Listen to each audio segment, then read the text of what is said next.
Hey everybody, welcome back to Video Game SO. Today we're going to be doing a series on the MiSTer FPGA DE10 Nano project, more specifically in this instance, the work-in-progress Sega Saturn and Sega Titan Video Core, because I ran an update earlier this week saying that Sega Titan Video support in its infancy had been added to the core, and if you're not aware, the STV was an arcade board using Saturn hardware. You probably saw one back in the day in arcades, maybe at least playing Die Hard Arcade, and throughout the week there's been some improvements to the core. Electron Ash went in and kind of dialed in a little bit of the button configuration, so we can now move left, and that's going to be a very big deal.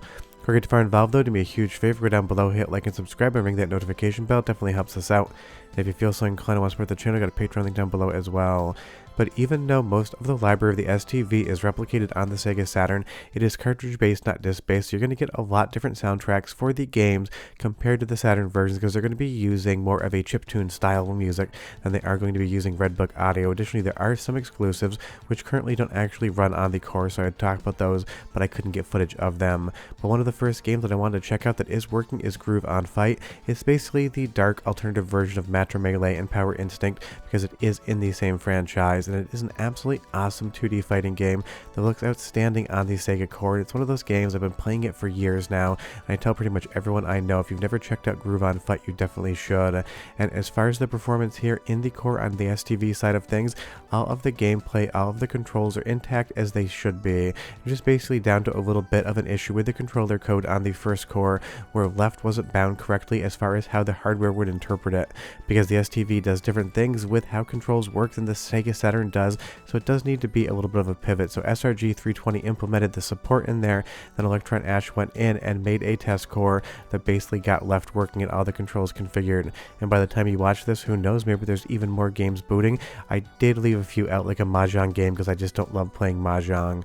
But as far as the performance here, again, this is the Sega Titan Video running in the core, and that is absolutely amazing to see, because not many people own the Sega Titan Video hardware. It's not a huge area to collect for. I do have a board in the closet with a multi-cart, which is going to be sold very soon, because I never actually take the thing out and wire it up. I kind of just play the Sega Saturn versions of the game. So now that MiSTer FPGA is giving me the ability to play those Sega Titan Video games, that is going to be something that leaves my collection, and I just love this because it means more people are going to be able to experience some arcade exclusives on Saturn, as well as the arcade versions of the game. Because at least if you believe the wikis and the internet, Groove on Fight on STV has more frames of animation, and it is less cut down than the Saturn version. Even with the ROM cart, apparently they had issues getting all of the data loaded into Saturn, so the STV version is going to be the best version, at least visually here. But let's pop back into Princess Clara Daisuken, because that's the game that I showed you in the first preview video, and it was one of the games where you could basically play it even though you didn't have left, but I did get stuck on one piece of the environment. I wasn't able to progress, and this is definitely a hidden gem. Whether you talk about Sega Titan Video or Sega Saturn, if you've never played this game before, you owe it to yourself to check it out. It's an awesome isometric run and gun shooter. Kind of feels a little bit like Pocky and Rocky with a different camera angle. And if you want to play from start to finish today, you can do it on the Sega Titan Video Core. You can do it on the Sega Saturn Core. Obviously they're one and the same, but you just definitely need to check this game out. It is so much fun. It is a two-player experience as well, but right now on the STV side of things, you just have controls wired up for player one. So if you want to get that two-player in, go to the Saturn ISO version of the game. But I can't wait again to see more STV games start booting on the core, as SRG 320 brings us more updates to it. It is such a fun addition to the overall preservation of Sega Saturn hardware, and it's going to be one of those things a lot of you for the first time ever are probably going to realize Sega Titan Video arcade boards exist, and that there are games worth playing on the core. And that is always awesome, because the more Sega love we can give to Sega Saturn hardware, the better. And something like Princess Clara here is just such a fun, charming game. And as far as the graphics are concerned here, everything looks good to my eye. I didn't see anything in the captures whatsoever that made me think it was doing anything other than what my Sega Titan Video arcade board would do if I took it out of the closet. And the best part is the music is great on the cartridge. Go ahead and listen for 45 seconds or so, and I'll come back and show you more games that work in the STV version of the core.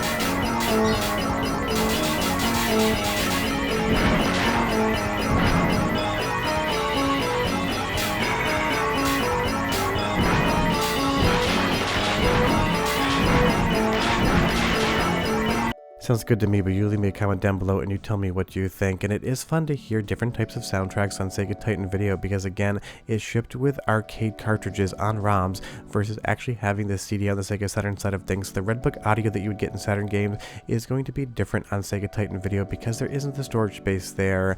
And I would do a setup guide showing you guys how to play these things, but honestly, it is still work in progress and the process may change. So I will do a setup guide on the STV games as soon as we know, as far as the community and SRG320 is concerned, that we have the procedure dialed in, because right now these are loaded up with MRAs from the arcade folder and you basically have to put some files on your MiSTer in certain spots to get it to run.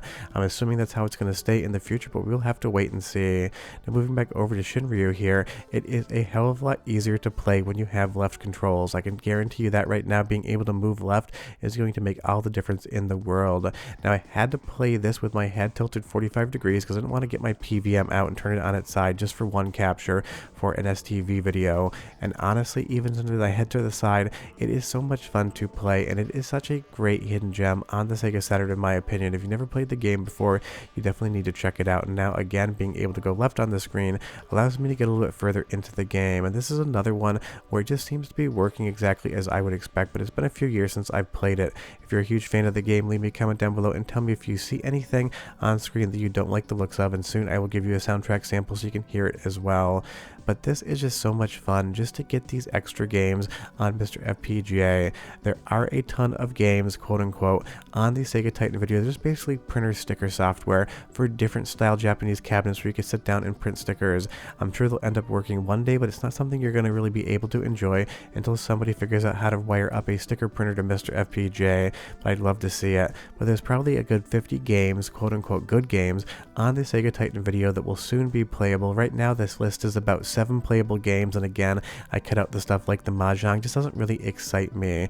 But something like Shinryu here, being able to play the arcade version of it on MiSTer FPGA is absolutely huge, and it isn't a cheap cartridge. Honestly, if you wanted to get into Sega Titan Video collecting, the thing I would recommend is just the board and the multi-cart. Keeps the cost down and keeps the fun up. But now that we have this on MiSTer FPGA, you're really not going to have to go out and grab any of that hardware once all of the games are working correctly. But here comes your soundtrack sample, 35 seconds to listen for any issues, and I'll be right back with one more game to show.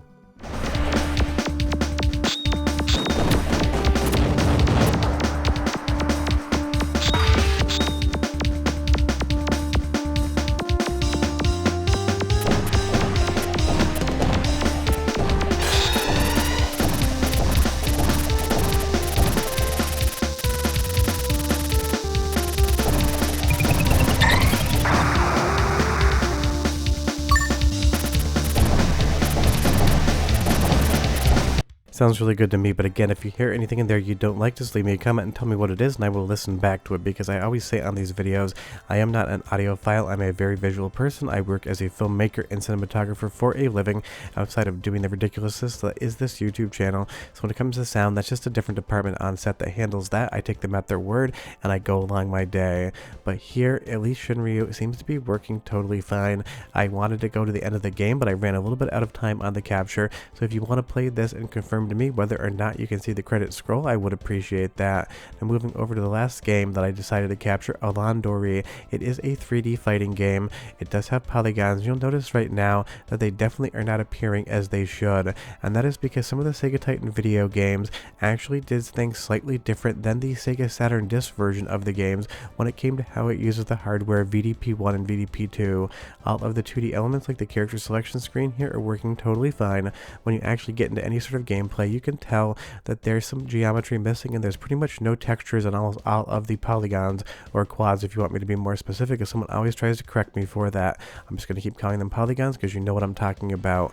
But even this is fun. It feels like the early days of the Sega Saturn Core when you were excited to see any sort of graphics on screen whatsoever. And I'm sure this will get fixed up quicker than a lot of the stuff on the Saturn Core at the beginning of its life cycle, just because I'm sure it is a small code bug here just keeping the textures out. But even even with these textures missing and some of the geometry off, it is so much fun to see Sega Titan video games booting up in the Sega Saturn core, and at the end it seems like we're going to have one core that does it all.